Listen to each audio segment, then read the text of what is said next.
In the spring of 1815, a quiet giant on the island of Sumbawa prepared to change the world forever.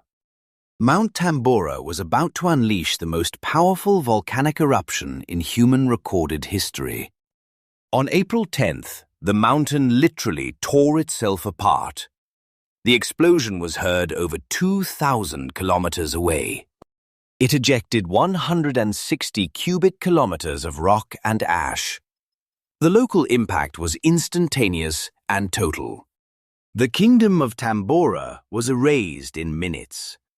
Pyroclastic flows incinerated everything, killing 10,000 people instantly. But the true horror was just beginning.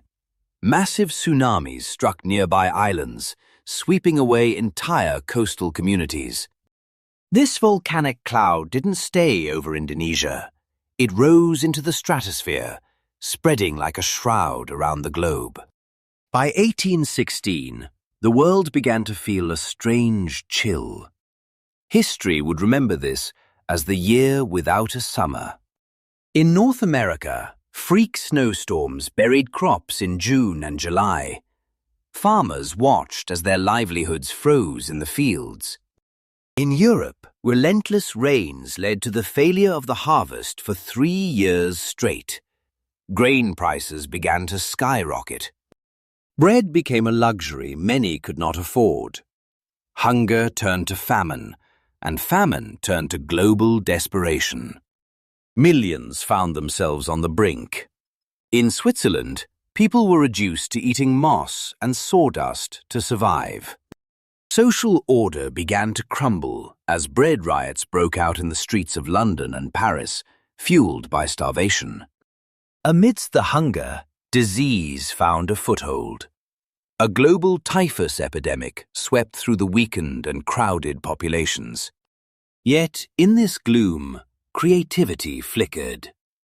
At Lake Geneva, the dark weather forced Mary Shelley to stay indoors. It was here she dreamt up the monster of Frankenstein. Lord Byron wrote Darkness, reflecting the sunless world outside. With horses dying from lack of fodder, Carl Drey invented the Draisienne, the ancestor of the modern bicycle. It took years for the skies to clear. Tambora's legacy remains a stark reminder of our planet's overwhelming power. Today, the caldera remains a silent monument to the millions who suffered and died in its cold shadow. We study its history not just to look back, but to prepare for a future where nature might strike again.